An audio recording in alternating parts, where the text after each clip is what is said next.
Salam, kadırlı iyileşler, mehriban vatandaşlar. Bugün bir işten son size köp araştıran hoş habari getirmek için köpçülük olup efire çıktık. Bugün 2022 yılın 2. apreli. Bugün Türkmenistan'la Waltından hem Novot'tan naşarı geçirilen prezident sayılarının yani 2022 yılın 14.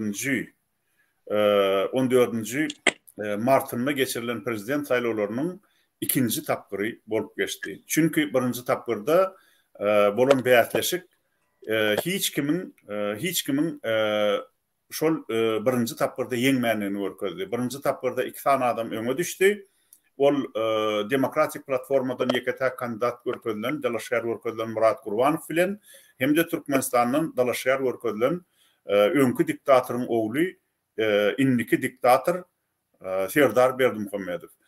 Şol birinci tapkyrdaky ýarşyň, ýani saýlawlaryň beýatleşiginiň netijesinde Murat Gurbanov saýlawçylaryň sesiniň 49,18% aldy.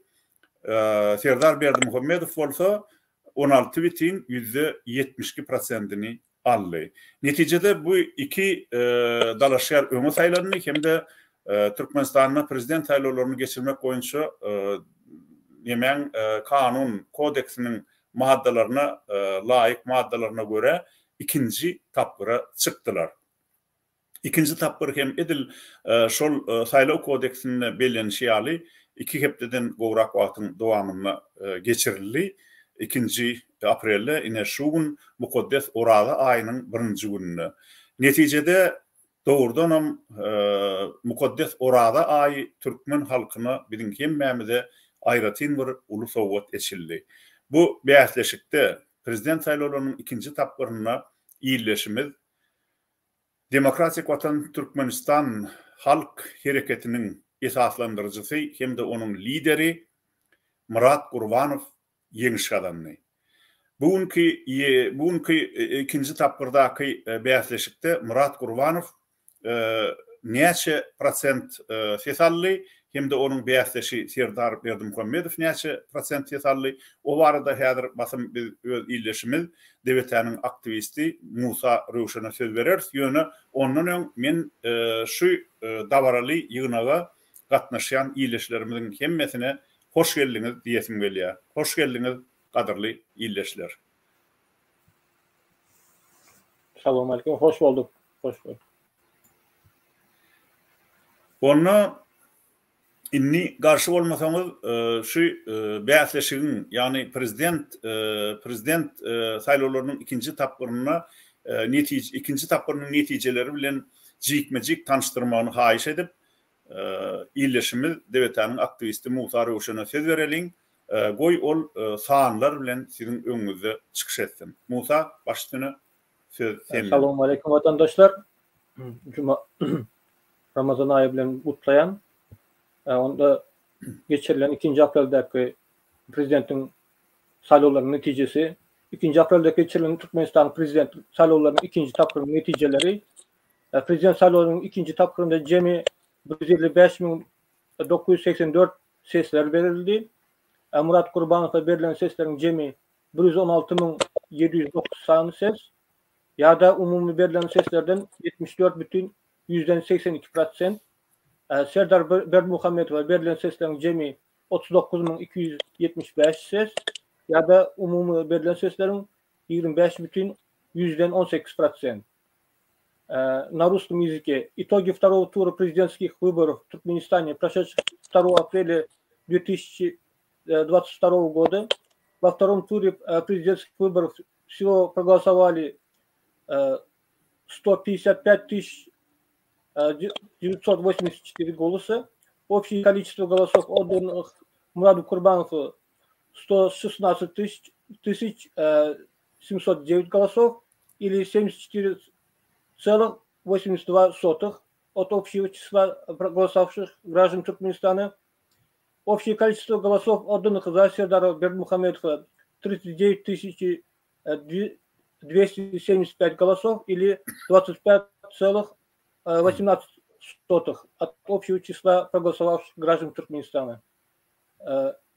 Murat Kurbanov Utlayan yine neticelerini aytdı. Köp savol Musa onu näme? Hanny gadarly illeşler, gadarly eginleşler biz Musa Ruşan'ın anyk sanlary eşitdik. Şonuň üçin biz onu agyrlyk bilen öz kandidatymyz Murat Gurbany gutlap bilýäris. Murat bu uly ýeňiş bilen seni gutlaýas.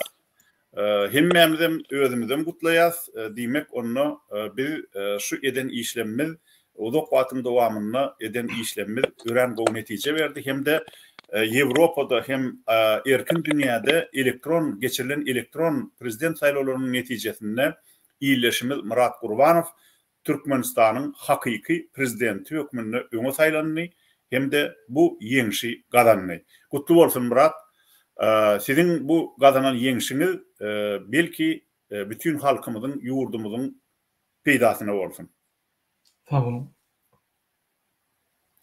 Elbette eginleşler sizem gutlap bilersiňiz. Inni Musanyň agdyndan hakyky sanlary, jikmejik sanlary eşitemseňiz bize Muraty gutlamaga hem özümizi gutlamaga ullakan bir sebäp bar.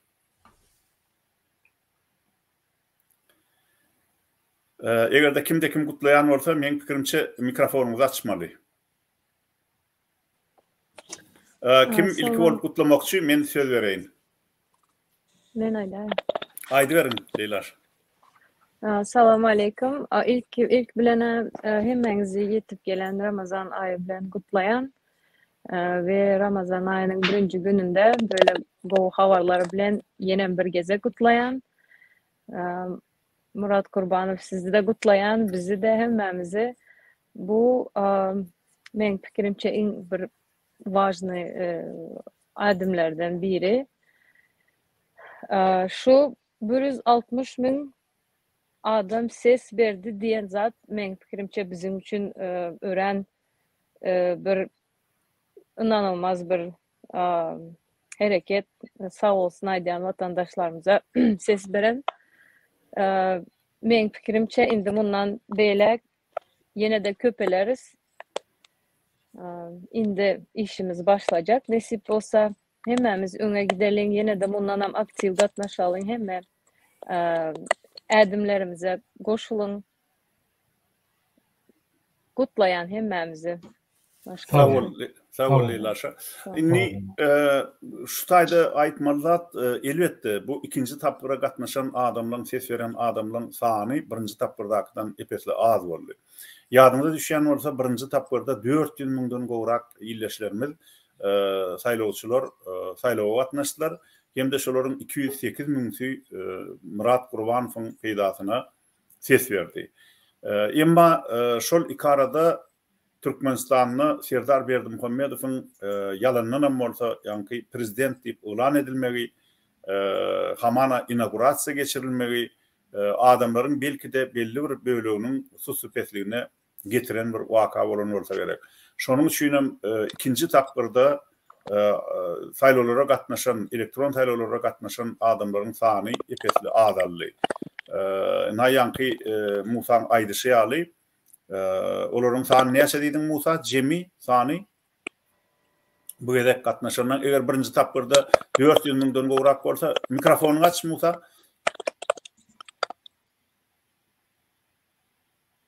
Musa mikrofonuňy aç. Näçe häzirki ikinji tapyrda näçe yüz ming adam gatnaşdy? Ýok, sen mikrofonuň ýapyk Musa. Mikrofonuň ýapyk. Bağışlan. Jemi gatnaşanlaryň ses berenleriň sany 155.984 adam. Doğru, 155.000.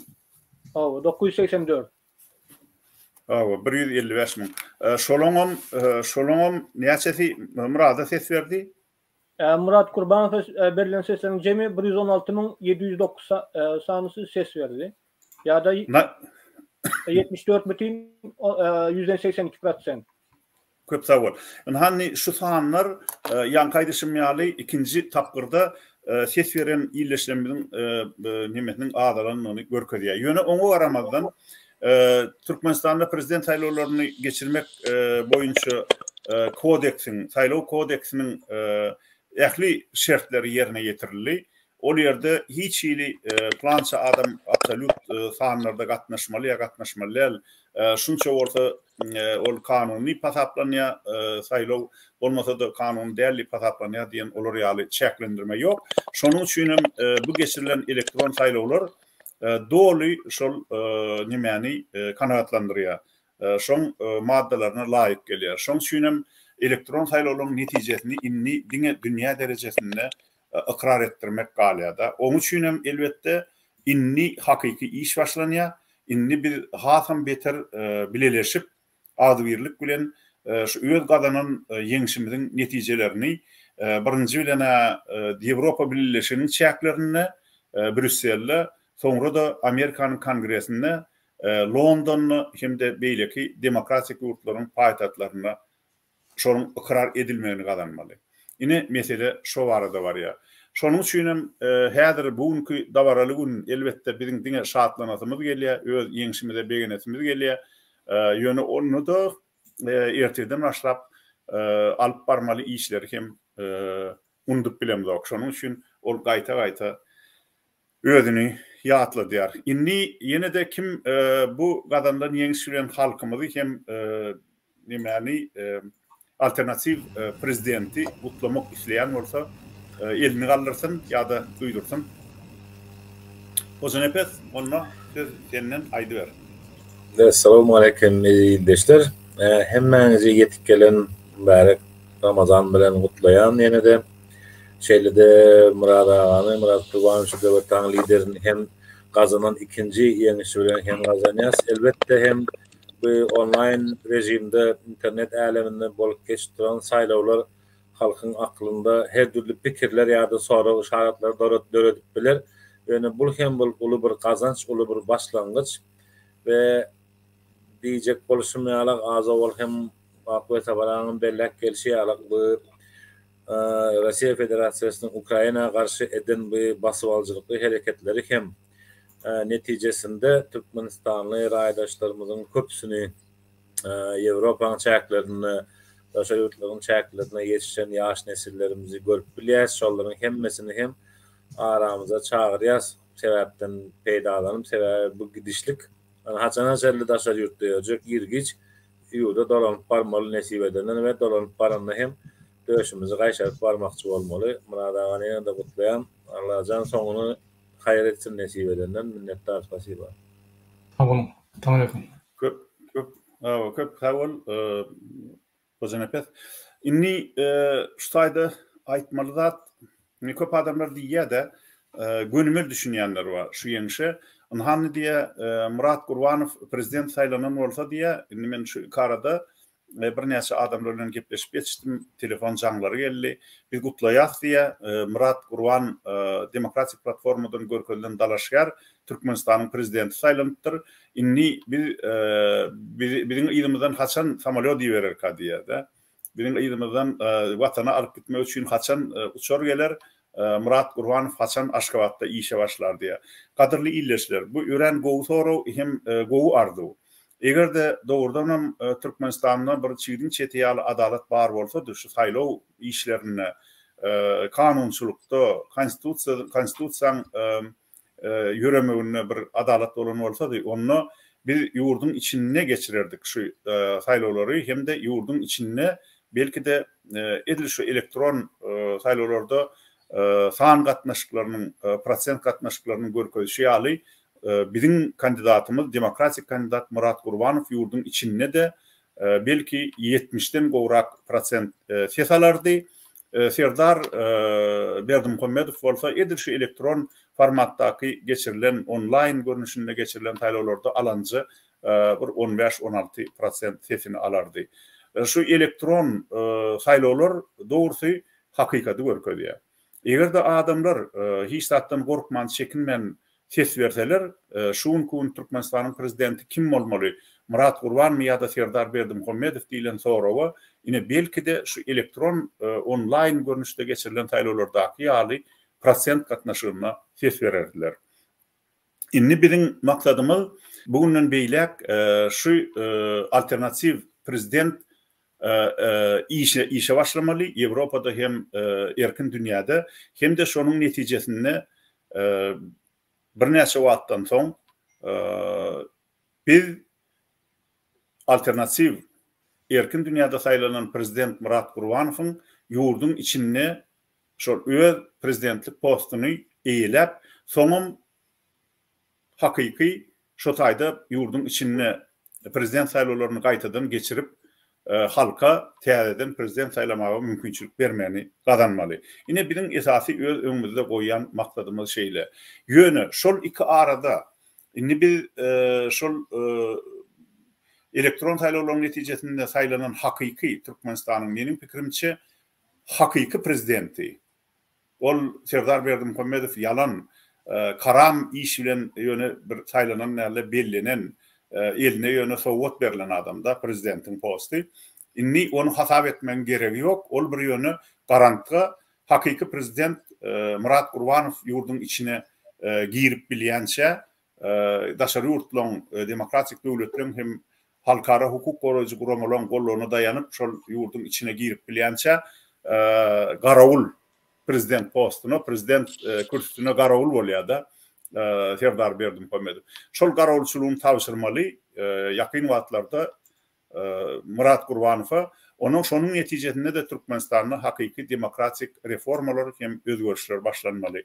Elbetde bu iki aradaky wagt intek biz bilemdok, ol birnäçe aýa çekjekmi, birnäçe ýyla çekjekmi, ýöne şol wagtyň dowamyny alternativ prezident hökmünde işler Murat Gurbanow Ýewropada, erkin dünýäde hem de Türkmen grajdanlarynyň, Türkmenistanlylaryň hem ýurdun daşyna horlanyp beren halkymyzyň hak hukuklaryny gazanmak üçin halkara derejesinde şol uğurda işler.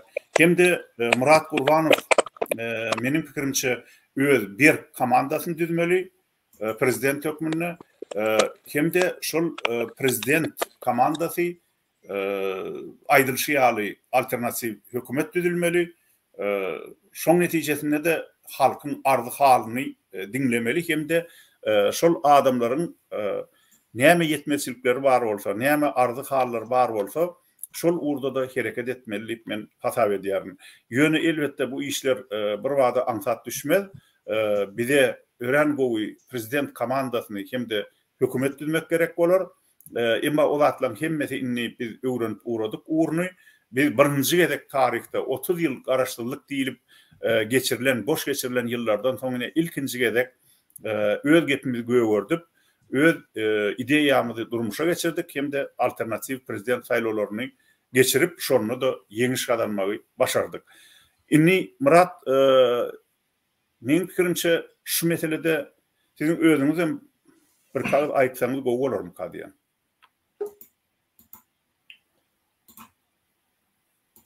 Sağ olun, Akbil Tapar ağam. Hormatly vatandaşlar, meni gollanyň üçin köp sağ olun. Bizim ýurdumyň we dünýäniň dürli kundalaryny maňa ses beren vatandaşlarymyza ýüzenjek isleýän, ýüzenmäni isleýän. Berin netijeňiz üçin köp sağ olun. Bu gazandan ýeňiş sizin eýýäm ikinji ýeňişiňizdir. Eziz vatandaşlar, vatanymyz üçin mundan beter jogapkärçilik we hak netijeli işejekdigimize halkymyzyň ynamyny we umydyny artdyryp uly ýeňişleri gazanjakdygyna men inanýarym. Şonuň üçin biz indi durmalar, biz diňe öňetmeli, biz diktator zulmyny düýbünden diýinmeli. Biz azat we güllap ösýän Türkmenistany bilelikde gurmaly. Şonuň üçin diňe hereket etmeli, indi şundan beter güýçlenip biz öňetmeli. Sebebi özgörşükler gelip dur bizim yanımızda eýýän. Biz diňe özgörşüklere geçmeli. Sağ olun. Köp sağ ol Murat. Inni elbette şu öňkü tertipde kim ýene-de näme aýtjak bolsa elini gallarsyn, duýdursun, men sözi geçireýin. Aha, Nurcan aýdyberin, söz sizden. Men de öz gezegimde Murat Gurbanowy bir de bütün aktivistleri çyn ýürekden gutlaýarym. Böyle bir aýgytly ädimde ätdik. krediyen o rezultatları gowy. Üstünlükler Murat Kurbanov. Siz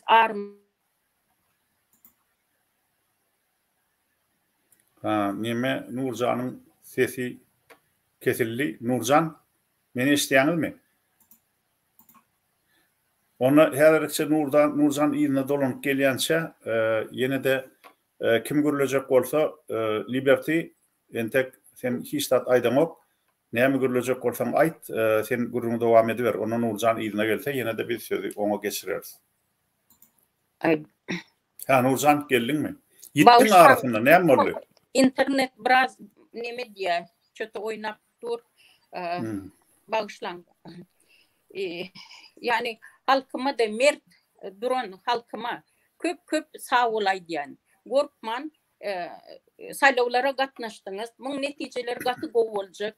Bir özürlük üçin, öz swabodamyz üçin görüşdük. İnşallah hemmedatlar gowy bolar diýip tamay edýärin. Bir de bu oraza aýyna gabat geldi. Dajan bir de kömek eder. Yani halkımız fikir etmesin. Biz taýlawlar geçtik de ertir Murat Kurbanow'dan alıp Türkmenistan'a gidip hemen otururdu. Yok. İşler inni başlaýar. Murat Kurbanow'un gatı köp edecek işleri var. Hem kapıları çalmalı, dekazat etmeli. Onun için biz her zaman yanında olup goldağı verelim. Yine de köp sağ olay diyen halkıma. Mertçe durdunuz saýlawlar için. Köp sağ ol. Nurcan doğrudanım. Şu biz aýdýasy bu gedek ikinji tapgyrda kimdir biriniň mikrofonu neme diýär, gayrat edip şu gürlemeýän wagt mikrofonlaryny yapsyn tebebi bir şakyrdy gelýär. Kimdir biriniň mikrofonunu.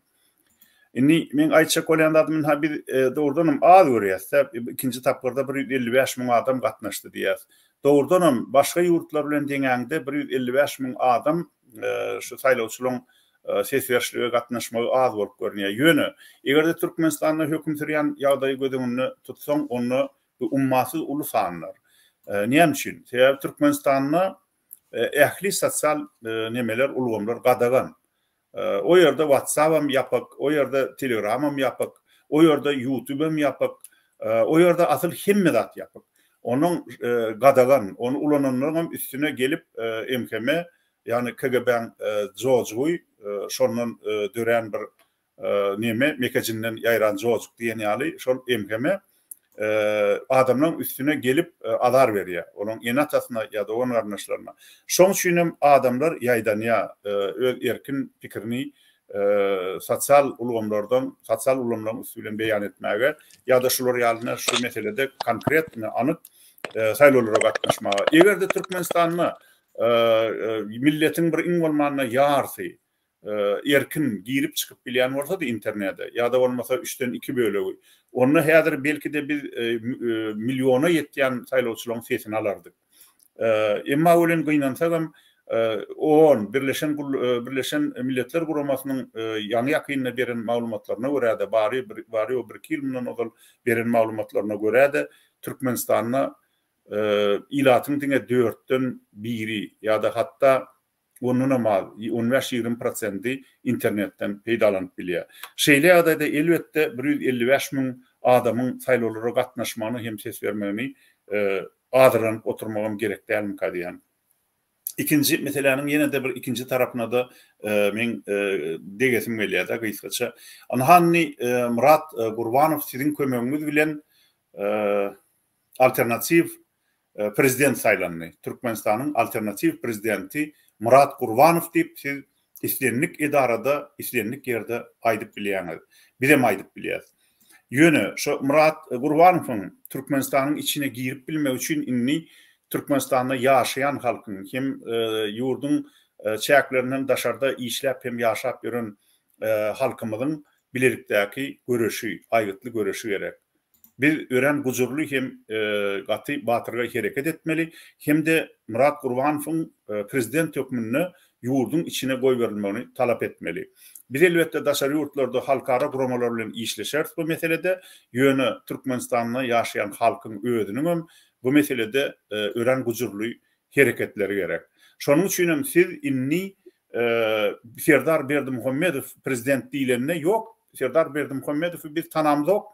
Ol bir hiç ýyly saýlawsyz diňe ýöne ağırlyk ýoly bilen kakasynyň elinden şokolat bir gap şokolat alan ýaly prezidentligi ally oňa sowgat berdi. Kakasy hakyky prezident Murat Gurbanow diýip siz islenlik çinovniň, islenlik döwletiň wezipeli adamsynyň ýüzüne göni ýazdy maňlaýyna şu hakykata patladyp aýdyp bilersiňiz.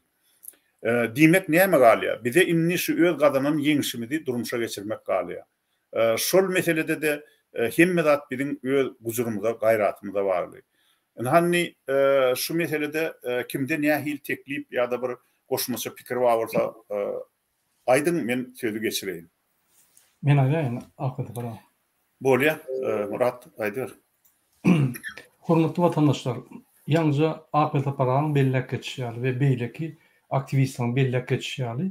Doğrudan biz bütün Türkmenistanyň içinde daşynaky güýçleriň tarapyndan saýlanyp demokratiýa güýçleri ýeňdi. Bu bir ulus üstünlük bizim üçin. Şeýle bizim esas maksadymyz adam gymmatlyklary. Adam gymmatlyklary diýilmezde sizin azatlygyňyz, sizin haklaryňyz iň birinji ýerde, onsoň döwlet hökümetine. Şonuň üçin şu zatlar amalaşylmak üçin biz hökman Ýewropa birleşiklerine, ýagny azat döwletleriň gurumlary, ýürütürleşdirilen gurumlaryna şu soragy galdyryp, sizin sesleriňiziň haklaryny şo ýerde gorap, Türkmenistana basyş edip, Türkmenistanyň ýollaryny, Türkmenistana arqyn apaýsanýarym gelip, Türkmenistana hakyky demokratiýany gurmana mümkinçilik görýär. Şonuň üçin biz görüşýäris. Sizden hem ulu haýyş indi şu bilen başlap biz gurumçylykly işlemeli. O diýmek näme? O diýmek her bir adam öz tanýan adamny, ýani öz onanýan adam bilen 2, 3, 4, 5'ten geçmen grup açmaly. Şu gruplar bilen bizim bilen habarlaşyp, biz şu gruplar bilen işläp gurumçylykly Türkmenistanyň içinde hereketler başlamaly. Daşyna grup bolsun, içinde grup bolsun, biz gatçalt ýagdaýda Türkmenistana barar ýaly we içinde gurumçylykly işler ýaly. Edir şundan başlamak şonu.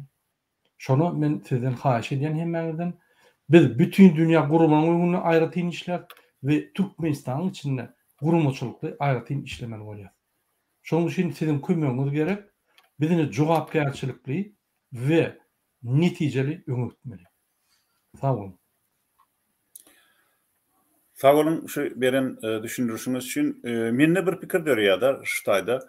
Hanni ol elbette ýakyn wagtda şoň nähili çözüljegi belli bolar. Ýöne egerde bir aňruj mümkinçilik bolsa, biziň ilki bilen gazanmaly zatlarymyzyň birim prezidentiň inni şu erkin dünýäde saýlanan alternativ prezidentiň Türkmenistanyň içinde bir wekili bolmaly. Şol wekil mysal üçin aýdaly, egerde Türkmenistana höküm sürýän rejim şu meselelerni parahatçylykly ýol bilen çözmek islese, onu şoňa ýol bermeli. Şol Murat Gurbanowyň, prezident Murat Gurbanowyň Türkmenistanyň territoriýasyna belki de ilki bilen Aşgabatda hem de soňra mümkin bolsa her bir vilayet merkezine ýürüýte resmi suratda işläp oturan ofis alıp şol ofiste işläp oturan wekiller bolmaly. Şol wekiller halkyň ardy halyndan habar tutmaly, şolaň ardy halyny dinlemeli hem de Murat Gurbanowyň Ýewropada geçirýän türkmen halkynyň behbitlerini gorap geçirýän nemesi siýasaty bilen şo halky tanışdyryp durmaly. Şo meselede egerde biz belli bir derejede alalaşyk gazanyp bilsek Türkmenistanyň resmi hökümeti bilen ören gowy bolardy. Musa şu arada senin nähil pikir bar? Şunu nähil edip amalaşyp bolar? Bu inni eýem biziň ýerine ýetirmeli, gazanmaly praktiki işlenmez. Hatta doğru bellek geçtiňiz. Emma hazır birinci men görüşüm boýunça birinci ýerde daşawutdaky institutlar var. OBC ýa-da Ýewropa Birleşigiň guramalarynda şu status almak meselesini kazanmalı. Yani Murat Kurbanov'un önünde duran bir mesele, ul mesele ağır iş, ulu bir bu jur gayret gerekti. Ağır bar yüzlenmeli, şeyli adamlar ma ses verenini görkezmeli. Birinci şu tapkırı geçip ondan son taşavurdun Avrupa Birleşimi, Amerikan gurumaları ya kongreslerin garantiyasının esasında onun yurdun içinde bir vekil döredip bolar mı ka deyip fikir edýän. Vekilhana açıp bolar da mesela. O vekilhana onun vekilini koyup bolar deyip fikir edýän. O hazır öňünden belläp geçdiňiz yurdun içinde gaty hukukly adamlara basış edýärler. Vekilhana açmany, vekil goýmany mümkinçilik yok hazırki wagtda. Birinci Ýöne biz şonu kazanmalylar Musa. Şonu men pikirimçe biz şonu basış edip kazanmaly. Hava elbette. Ýöne şu hazır aýdyp geçdiňizde Tikhanovskaya ýaly status almaly. Dünya gurumalar tarapyndan ikrar edilen, kabul edilýän alternatif prezident hökmünde bardygyny görkezmeli. Doğru. Yani men pikirimçe şu meselede ilkinci adımları Avrupa'dan başlatak nedir? Anhanni Türkmenistan'ın prezidenti, hakiki prezidenti, biz onu hazırlıkça alternatif prezident deyip elbette ad verirse, yönü iş yüzünü hem mekşemeyelim Murat Kurbanov açık görüştü, açık sayılarda, demokratik sayılarda yeniş kadanını, şonun üçin hakiki prezident inni Serdar Berdimuhamedov diýerler, Murat Kurbanov bolýar. Murat Kurbanov'un öz wekilleri bolmaly. Türkmenistanyň hakiki prezidenti hökmünde OBS'de, misal üçin Ýewropa Birleşiginiň nemesinde ştab kwartirasynda Brüsselde öz wekili bolmaly. Onun mümkin bolsa dürli iň güýçli Ýewropa ýurtlarynda da şolar ýaly Türkmenistanyň prezidentiniň wekilleri işlemeli. Hem de olar öz yurtlarına, öz yaşayan yurtlarına Türkmenistan'ın şu alternatif prezidentinin ikrar edilmeni kazanmalı. Yine eğer de şu yol bilen gidilse nähil pikir edýäňiz? Şu nähil olarka? Hocan epet şu meselede bir anyk pikiriniz barmy sizin? Sağ olun Akber Sapara. Elbette ilki başlayışımızda hem bundan 3 ýyl mundan öň diýsegem bolar. 3 ýyl daha bolup barýar. 3 ýyl mundan hem başlananda agyr işdigini, guýy bilen, iğne bilen guýy gazylan bir işe meňzejekdigini, ýuwaş-ýuwaş garynjan hereket ýaly pıştyny hereket ýaly ediljekdigini we bugünkü günde hem elimizde bar bolan bu elektron güýjüniň online güýjü hem dolu ulanyp fiziki ýagdaýa döküp Ýewropa ýurtlaryna, gurumalara has hem bastyny talaby güýçlendirmeli we gerek bolsa muny petisiýalaryň üstü bilen ýa-da ýazyly hatlaryň üstü bilen has hem güýçlendirmeli talabymyzy diýmek diýjek bolýanyň bu dünýäniň üýtgeşikligine bu eger gelecekki 100 ýyl başgaça ýörejek bolsa onda gelin biz öz Türkmenistanymyzy elimizde mümkinçilik bar wagty bu mümkinçilikden gaty güýçli peýdalanmaly. Putinin arkasından, Orsiýadyň arkasından peýdalanyp, nämaklanyp ýa-da bir hili peýdalanyp oturan rejimiň ýurtlaryň başyndaky rejim edip halky azarlap, muçid edip bir gorky astyna saklap oturan hökümetleriň soňuna ýanmagyň çykmaly nesip edenden we biziň elimizden şu wagtga o kozur bar hemme taraplaryň nesip edenden. Gaty dogry aýdýaňyz, belli işlerinizi dogry makullayan golda yani elbette. Doğru. Sağ olun. Biz gaty gujurly hereket etmeliler bu meselede. Biri derek şu işi etjek adam yok. Elbette bizim işlerimiz yol alıp uğransan hasam güýçler artar. Ondan dörensen, ondan dörensen adamlarda ondan gelip koşulacak hem öz güýç gayratyny bilimni bu yola bagş etjek adamlar artar. Onun sany artar. Men onu inanýan sebäbi şeýle bolýar da. Mawtumulla bir täsin setir var. Eger il içinde ulolsa adyň seni yaman görmez ýakynyň ýadyň diýe. Şol gaty dogry setir. Hasan şu adyny Murat Kurbanow'un dogrudan Türkmenistanyň alternativ iş ýüzünde bolsa hakiki prezident hökmünde ikrar edilse, güýçli döwletler ikrar etse, şol Svetlana Tikhanovskaýanyň prezidentligine iň güýçli döwletler Germaniýa, Amerika ýaly döwletler ikrar etdi-de. Şolar ýaly döwletler Ýewropa Birleşigi ikrar etse, ondan soň elbetde biziň işimiz hasam urgar. Dogry ýola düşer. Şu meselede inni meniň teklifim Murat Gurbanow ýakyn günlerde öz anyk iş planyny işläp düzmelimi kadiýanlar. Nämeden başlamaly? Haýsy guramalara ilki bilen ýüz tutmaly? Hem de nähili formada, nähili formatda, resmi suratda nemeler iýerilmeli, hatlar iýerilmeli, hem de ähli şu hukuk goraýjy hem de awraýly halkara guramalary birleşen, ilki bilen Birleşen Milletler Guramasyny hem de beýleki halkara guramalary habardar etmeli. Ine şeýle 2 aprelde saýlawlaryň, prezident saýlawlarynyň 2-nji tapyry bolup geçdi. Şol 2-nji tapyrdaky saýlawlarda Murat Gurbanow ine ýeňiş kazandy. Hem de şu meselede bize gollaw bermeňizi haýyş edýärsiz, meniň pikirimçe awraýly halkara guramalaryna resmi suratda ýüz tutulmaly. Şeýdibem şu iş başlanmaly meniň pikirimçe.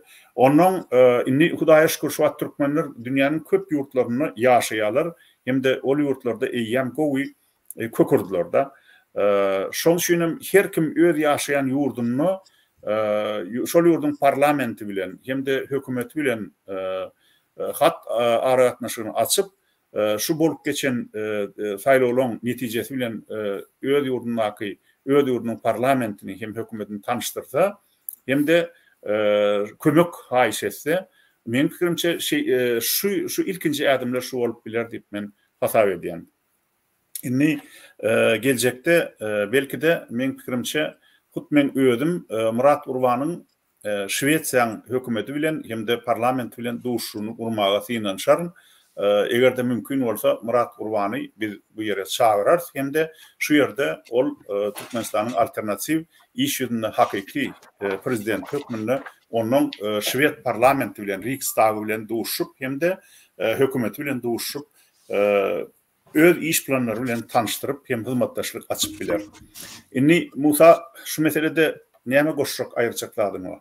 Men goşjak ýene şu ilkinji açykladım 156 000 adam gatnaşdy. Gaty uly san, ýöne birinji tapyr meselede azaldy. Näme üçin azaldy? Beýle 3 esse 4 esse azaldy da. Birinji tapyr meseleden de bu ýerde adamlar ýem öz maglumatlaryny bermeli boldular. Birinciden, ikinciden hem bize karşı herket edenler var. Olaryň täsir etme mümkin, yeten bolmagy mümkin. Ýöne oňa garamazdan bizim beýindirdiği zat fakt Türkmenistanda grajdan opsýetler jemgyýeti dörap başlapdy. Hiç sada garamazdan şol Türkmenistan ütgetmäne taýýar adamlar var. 100 000den köprek adam. Gaty beýindirýär. Onun köpsem 75% Murat Gurbanow demokratik güýçlere ses berýärler. Diýmek arzulary var, göreşmene taýýar, öz maglumatlaryny bermekden gorkanoklar, inanýarlar. Intek bize ýene göreşmeli, hereket etmeli, hasan inanjymyz köpelmeli. İnşallah bu Roza aýynda gowy niýetler edeli. Başa umut başlady. Gelecekte de umut bolar diýip pikir edýän. Men halkyma köp minnetdar. Murat Gurbanow sizi de gutlaýan, halkymyzy da gutlaýan. Tamam. Sağ olun. Köp sağ olun. Hawa. Hawa para Nurjana söz berýärdi. Bolýa Nurjan aýdyberin. Mikrofonu açın. Yok, açık tamam. Açık, aha. Açık. Musa, бярде, по-моему, соотношение одинаковое. Öňküde 200 000den gowrak ses berdiler. Häzir 100 000den gowrak ses berdi. 16 000den. Yok, 116 000den gowrak. 116 000, hawa. Соотношение одинаковое получается. Yani nime ikinci yere elen Serdar Berdimuhammed bilen aradaky san gatnaşygy, prosent gatnaşygy dogry. Çen bilen şol öňkü ýalrak bar da. Diýmek şol bir adamlar giň almaly ýagdaýy, şol bir adamlar ýene-de Serdar Berdimuhammedow ses berdiler. Görüşmene taýar adamlar bar ýöne. Ha? Görüşmene adamlar bar. Görüşmene adamlar bar hawa. Diýmek halkyň arasynda eýen bişen adamlar köp. Şu kimindir biriniň mikrofonu gaty neme diýär? Şu ýa-ha kabel süýşe eýlek ýa-da bir zat bolýar şol goşmasy fon döre diýär. Şol bir seredin öz mikrofonuňyza. Benim açıkladım. Aýdyr Murat. Vatandaşlar doğrudan yankı berin maslahatlarımız için köp tanıyalım. Bizim doğrudan eýýän meýilnamamız var. Etçek işlemi. Men onu doğru intek aýt bilen o. Men onu aýt başlasam öňüne aljak bolarlar. Şonuň üçin ertir bizim birinji ýygnagymyz saat 11-de biz naблюдательный naблюдательler bilen liga naблюдателей ýa-da liga synçylar bilen duşýas. Şolar bilen maslahat. Synçylar ligasy bilen. Hawa. Şolar bilen bile biz şol halkara gurmalar baryp ýüldönüp suwd edip birinji etmeli işimiz şu saýlawlaryň netijesini suwd etmeli. İkinji etmeli işimiz şu ses beren adamlar, özgörlüklere taýar adamlar, çalışmalara taýar adamlar, demokratik ýoluna gitjek adamlary gollar ýaly, şuň haklaryny gollar ýaly bize Türkmenistana batyşlar edip içine giýmeni, Türkmenistana ýollar açmany we içinde hem demokratik özgörlükler geçirmeni mümkinçilik döretmeni kömek etmeli. Onun için status almalı bolsa status vermeli. Onun için gollaw goşmaça gerek bolsa gollaw vermeli. Onu haýsy instrument ulanýanlyklaryny öýler aýdarlar ýöne uly işler öňde ýatyr. Mundan beter indi gurumaçylykly we netijeli gitmeli. Öňkü ýaly diňe ekranyň öňünde ýa-da protestler geçirmek ýeterlik bolmaýan. Indi mundan beter güýçli işlemeli. Sebäbi rejim gorkya, rejim bedagasy hemme instrumentlaryny ulanýar. Hemme polis, kadetler, MİT hemme zatlaryny ulanýar. Bizem Murat, başlamen tedin öýleýän. Daşary ýurtlarda da MKM nomenklaturaçylar ulanýar biziň garşymyzda. Hem de Leninin bir sözü var da, polezny idiot diýär. Şoňaly hamana dili war ýöne kelleti gowy işlemeýän ýeňil kelle adamlar ulanýarlar. Biziň garşymyzda şol adamlar elbetde milletin bir neme gözüni şaşartýandyrlar da. Bolup geçen wakalarda ve kiminki dogry diýdirýändirler. Ýöne oňa garamazdan meniň pikirimçe adamlar meniň sizler şu taýda ne gysgaça haýyş etmeli. Şu gıýbatçylary, tökmetçilere wagt ýitirmäň, şolaryň aldyna ankaryp oturmaňda gelin inni ilkinji elektron formatda da bolsa dogruçul saýlanan Türkmenistanyň ilkinji demokratik prezidentine kömek edeliň. Hem de onuň tiýdirek Türkmenistana baryp işe başlamagyny gadanalyň. Başlamrat men seň sözüňi bölmeli. Men diýjek bolýanlarym bütün dünýäde demokratik güýçler uly we iň öňde barjy güýçler. Olaryň ýanky instrumentler hem, olaryň güýçler hem gatyly. Seýdin Putin näetdiler? Sansa bilen ýatyrdylar. Şuraly biz şu güýçleri ulanyp, sebäbi Türkmenistanyň içinde bize mümkinçilik döreden oklar, daşynda mümkinçilik döreden oklar. Diňe şu güýçleri ulanyp, basyşlar edip, arkamyza goýup, şuraly we Türkmenistanyň içinde döret başlamaly.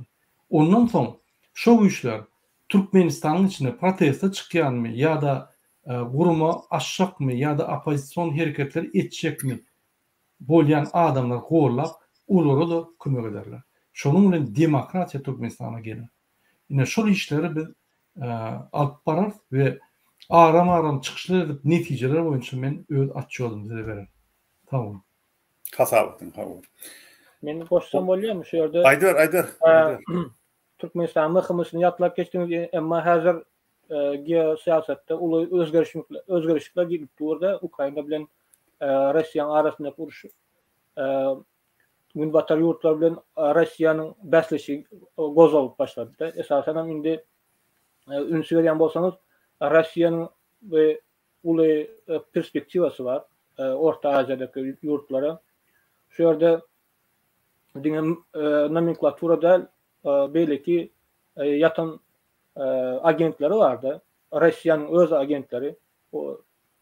Şolar unup başlapdyrlar. Sebäbi bular 2004-nji ýyldan bäri Ukrainanyň öz elini almak üçin Russiýa 160 sany agent taýýarlapdyr. Jurnalistler satyn alypdyrlar. Hökümet işgärdikleri, siýasatçylary, ekspert diýip özüne at alyp ýörenleri satyn alypdyrlar. Şeýdip jemgyýetiň aňyny taýýarlap öz tarapyna çekçek boldy, ýene başarmady. Häzir hem üns berýän bolsaňyz, şu ýerde de bize näme şeýle proýekt eýem gidip dur. Ýa ýakynda eýem Azerbaýjana tarap Azerbaýjan, Gazakstana tarap eýem gönü efirlerde gönü aýdýarlar. Şeýle izin aljak diýip.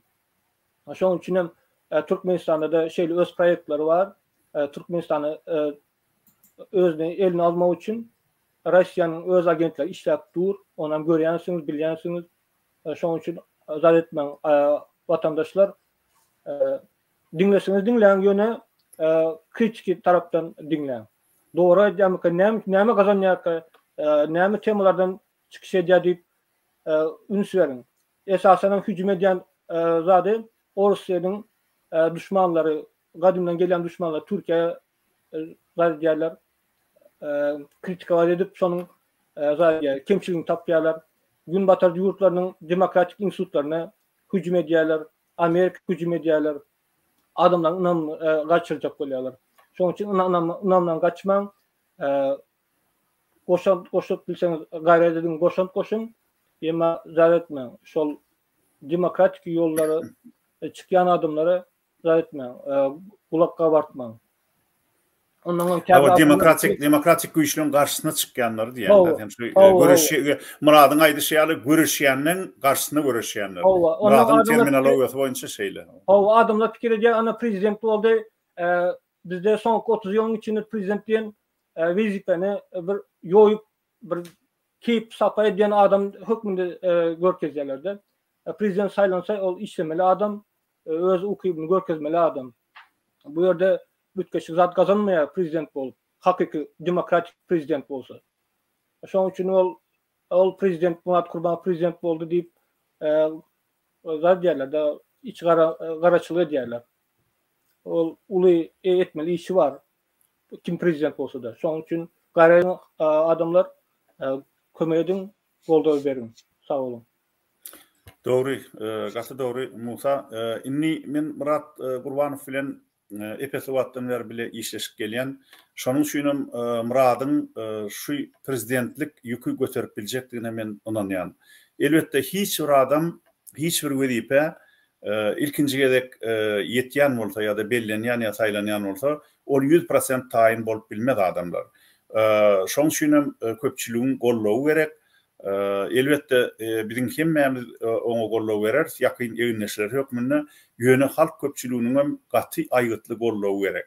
Hiç kim bu prosesden çetde durmasyn, biziň ýanky düşünmýäli, başda aýdyşynmýaly, hemmämiziň bilelikde Murat Gurbanowyň prezident hökmünde Türkmenistana resmi suratda dolanyp barmagyny, gaýdyp barmagyny hem girmeni ýol açmamyz gerek. Ine şu meselede biz ýene-de edil saýlawlardaky ýaly halkyň güýjüne dayanmaly bolar. Şonsuz bir prosesi tizleşdirip bolmaz. Elbetde biz halkara arenasynda Ýewropada etmeli işlerin hemmesini yerli yerine dokument işlerini ederiz. Ýöne ýurdun öz içinde de şu meselede aýytly hereket gerek bolar. Şoň üçin prezidentin komandasy meniň pikirimçe ýurtda öz-özünden häzir dörek başlamaly. Ine öňden ýanky hemmemden bilýäs ýurdun içinde şu 155 000 adam saýlawlara gatnaşan bolsa, birinji tapgyrda da 200 000-den gowrak adam Murat Gurbanowa ses beren bolsa, 400 000-den gowrak adam elektron saýlawlara gatnaşan bolsa, diýmek belli bir derejede duýarlykly, sallamly güýç var ýurdun içinde. Şol güýç inni häzir öň başga bir adama ses berenler hem häzir inni beýleki sivilizlenen ýurtlarda edilşi ýaly prezident saýlanan soň şolaň hemmesi üçün Murat Gurbanov desden umumy prezident. Hemme şol saýlawa gatnaşanlara üçinem gatnaşmadyklar üçinem bir prezident. Şonuň üçinem şol adamlar inni öz güýjüni biriktirip tiýdirek Murat Gurbanowyň hem Murat Gurbanowyň demokratik komandasynyň ýurdun içine barmagyny gazanmaly. Onu näme? Adamlar başga aýtjak zadyňyz bolsa eliňizi göterin, bolmasa da bugünlükçe onu ilkinji yeňişli raportymyzy gepleşigimizi soňlasam bolarmy kadiýan? Nähil pikir edýäňiz? Doğru. Ona gijem bolup barýa inni bir 45 minutdan program çykyş etdik. Onu näme mehriban watandaşlar biz sizi ýene bir ýedek mukaddes orada aýy bilen gutlaýar, oradalaryňyz kabul bolsun. Hem de orada aýynyň ilkinji gününe 30 ýyldan soň garaşdyrlyk alynandan soň 30 ýyldan soň onha ilkinji demokratik prezident saýlanyny Türkmenistanda goý ol häzirlikçe alternativ prezident ady bilen hereket etsin. Ýöne ýurdun hakyky prezidenti ikinci, yani 2022-nji ýylyň 2 aprelinden beýlek Serdar Berdimuhammedow dälle Murat Gurbanow. Şunu bizim hemmemiz her günü ýadda saklamaly. Hem de islenlik ýankaýdyşmaýaly weripeli adama gerek bolsa ýurdun içinde de daşynda da bizim prezidentimiz Murat Gurbanow diýip aýtmaga doly haky bar. Gaderli ýyleşler, onu şunun bilen bugünkü gepleşigimizi geçirip gutarýar.